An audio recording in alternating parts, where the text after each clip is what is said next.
You know, man, what's up, everybody, man? It's B-Ball Talker, man. Back with another video, man. It's been so long, man. I'm back for another try, man, for these weekly videos, man. Support the channel, man. Like and subscribe. And if you stay at the end of the video, I got a chance for you that you would not want to miss out on. Just stay to the end of the video and let me know in the comments if it provided value or it was worth the wait. All referrals will be in the link below. Just go down there, hit that arrow, and look at the link. All the products and all the free stuff that I'm giving out is in my description. Today we talking about the most unpredictable and the most wild season in the NBA that nobody is talking about for some reason. I don't understand why. Season you had LeBron, you had Kevin Durant, Russell Westbrook, you even had Kobe, Dwight Howard, Steve Nash. They was all fighting for a chance at the GO.A.T. And LeBron James came out on top. Controversial. You got people like Skip Bayless, Shannon Sharp, Stephen A. Smith, and even the worst one of all, Max Kellerman. And they was criticizing LeBron about this season. But if you actually look back at that Miami Heat team, it was almost nobody with a bigger impact overall on the entire game, offensive and defensively, than LeBron James in the 2012-2013 season. A lot of achievements that nobody is talking about. 27 wins in a row.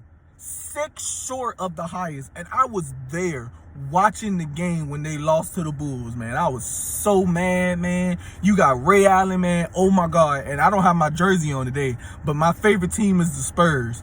And I was mad this year, as you would know, because of the dumbest shot ever from Ray Allen, but also the best shot because I am an objective NBA fan. First thing we hear talking about is a team that nobody even cares about anymore. Suddenly they want to get good this year. Is the New York Knicks. Now in 2012-2013, the New York Knicks was actually doing all right. They had Carmelo Anthony, J.R. Smith, Amari Stoudemire, but Amari Stoudemire got injured. But I'm gonna take you back to 2010 when they originally drafted Amari Stoudemire and started this team that was gonna push for a championship. In 2010, they drafted Amari Stoudemire, all-star, a perennial all-star. Then they followed it up getting Carmelo Anthony from the Nuggets, which kind of blew up their whole team in the process. Is why the real reason Carmelo Anthony was never really able to make that push. And then we got the all-time smoker, J.R. Smith.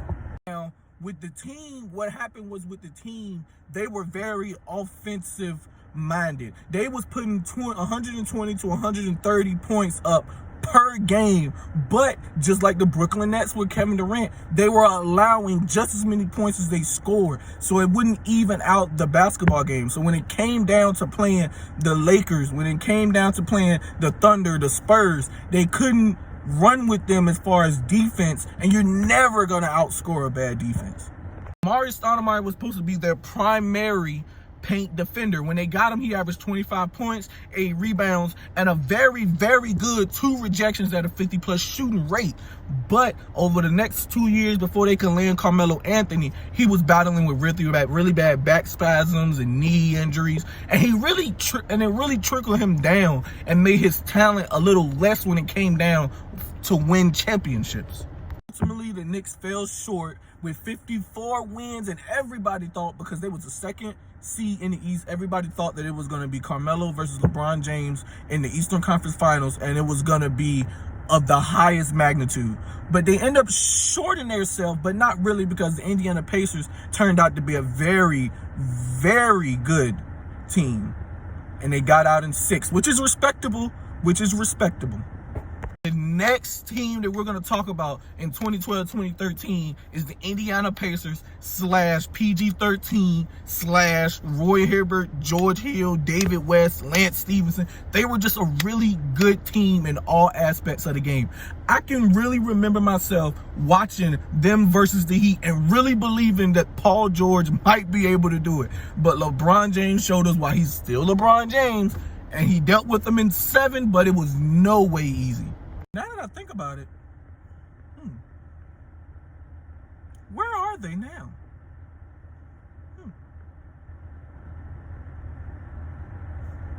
Oh, never mind. The thing about about the Pacers was the Pacers came actually out of nowhere without coming out of nowhere. People expected them to be a very good team, but this season, in this particular season before the All-Star break, they were only 32-21. They were in the bottom half in all defensive stats, but then they made one simple change that changed the whole season around. They started Lance Stephenson, one of my favorite players. He would look at LeBron James and not care. He was not scared of LeBron James' greatness.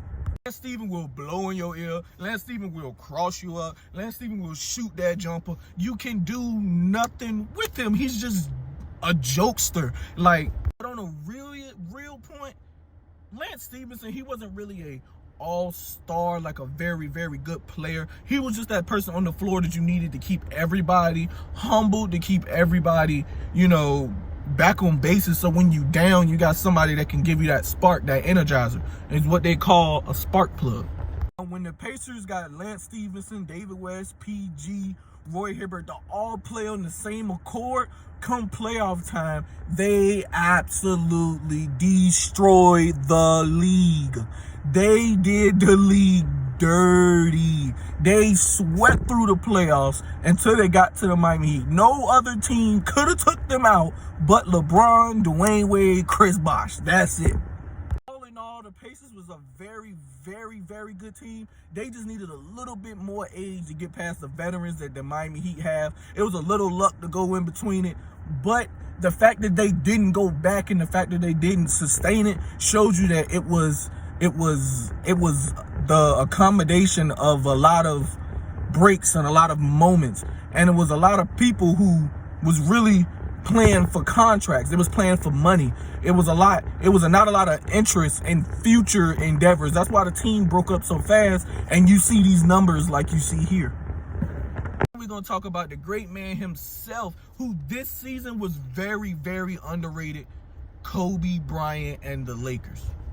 Kobe Bryant and the Lakers, they were the Brooklyn Nets before the Brooklyn Nets. They had a 5-time champion in Kobe Bryant. They had Dwight Howard, a 3-time Defensive Player of the Year, a 2-time Steve Nash, a 2-time MVP. You got Phil Jackson trying to coach everybody and put everybody together.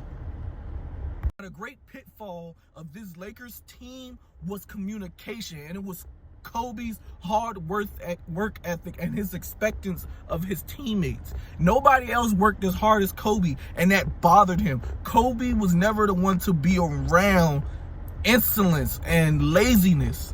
As Dwight Howard said himself, he felt like if he would have went in with a different attitude and with a different type of feng shui, because he said he thought he was the man, he thought that he was this, all of this and all that, but he went in and he should have been humbled by Kobe's presence. He should have been humbled by Steve Nash's presence, but he proceeded to go his own way and think he knew how to do it because that's what's been working. Kobe tried to let him know that, yes, man, that's what's working, but you're not winning no championships. We trying to win championships. Steve Nash understood that. Steve Nash understood that I never won a championship. It must be something I'm missing to get over that Western Conference hump. You know what I'm saying? Kobe Bryant did it 5 times. Kobe Bryant know the resolve and the work that it takes to get to that next level. Dwight Howard just was not feeling the work for it. Steve Nash, when he was in the game, he was very impactful on the court. Steve Nash did everything. He got the load off Kobe. Kobe said himself that he enjoyed playing with Steve Nash, but injuries held Steve back from his monster 2012-2013 year that he was going to put out on everybody. I think that was his 40-year-old birthday. He was coming out, crossing people, giving the dishes out. Woo! The problem was that Dwight Howard wanted just to get tossed on the block, and he wanted to do what he had to do. You know, that's what he was doing in Orlando.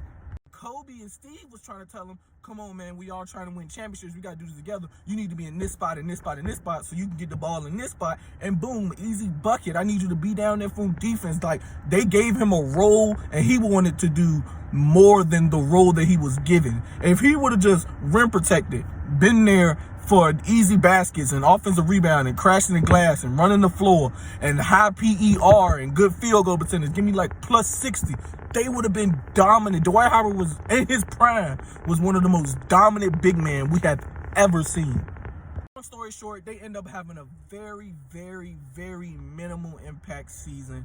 Steve Nash was battling injuries. Dwight Howard was battling injuries, but when he was on the court, he wasn't really effective. Now, toward the end of the season, Kobe Bryant took off. End of the season, it was him and Carmelo Anthony on the last two finalists for scoring champion. Kobe Bryant continued to score 30 points, 40 points, continuously. The product today for you is called Lean Optimizer. Now, if you're looking for something organic, if you're looking for something to help you 3 times your results, if you work hard at it, Lean Optimizer is where you need to go. Lean Optimizer helped me go from 220 to I'm now 170, and I have more energy than ever before to attack the weight bench, to attack those push-ups, those crunches, those jumping jacks, those sprints. It gives you the energy that you need without having to eat junk and sugary foods to get carbs. They give you organic carbs. If I was you, I would just try it. Just buy the first bottle. You can hit that link down below. You can get the first bottle at a discount. If you don't like it, you do not have to get it anymore. I advise you, if you're trying to live a better life with longevity and health and freedom, you need to go down there and help you. It will jumpstart your results tenfold.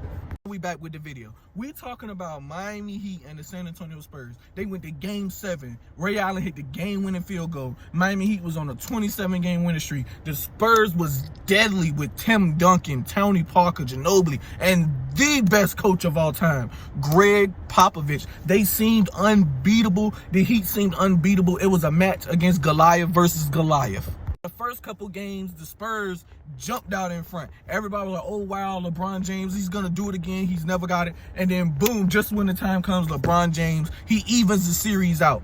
Now, all I remember is analysts. LeBron's not going to be able to do it. He's not going to be able to do it. The team's this, the team's that, the team's that. Mind you, it was looking that way because LeBron was very, very less impactful than he was the entire playoffs. The entire playoffs, he was murdering people. Coaching of Greg Popovich and the discipline of his team, they figured out a way to put LeBron in his worst spot, not stop him, but put him in his worst spot for less chance of him scoring the ball. It's still like 50, but it's less than 75. They made him work for it. They didn't give him an option. They gave him and didn't give him anything else. Now, Game 6 is where everybody thought it was over. The Spurs destroyed the Heat. I'm talking about destroyed the Heat. Until the fourth quarter, LeBron James mounts a comeback. Now, this is when we get on the topic of, oh, was it this fault of savior or not? I feel like the 10 points is a lot. He brung you back 10 points, assisted or scored on all 10 points of the comeback in the fourth quarter. Now, yes, Ray Allen did save him in a context because he missed twice.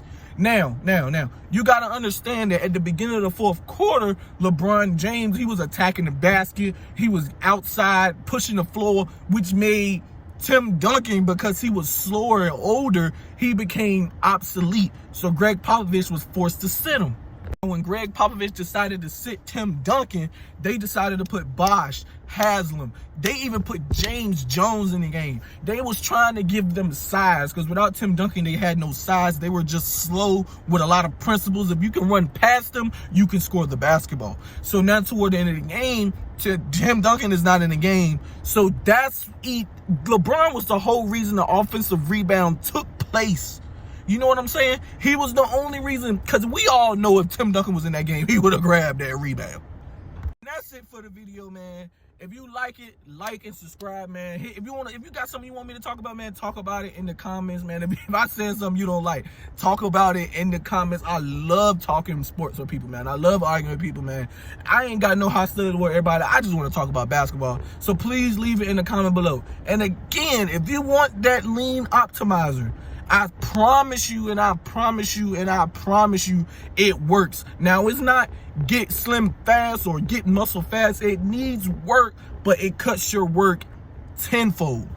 All right, with that said, man, have a nice day, man. Please, man, hit that like and subscribe, man. I'm coming at you with weekly videos, man. Maybe 2 or maybe 3 times a week, depending on the feedback you give me. All right, have a good one.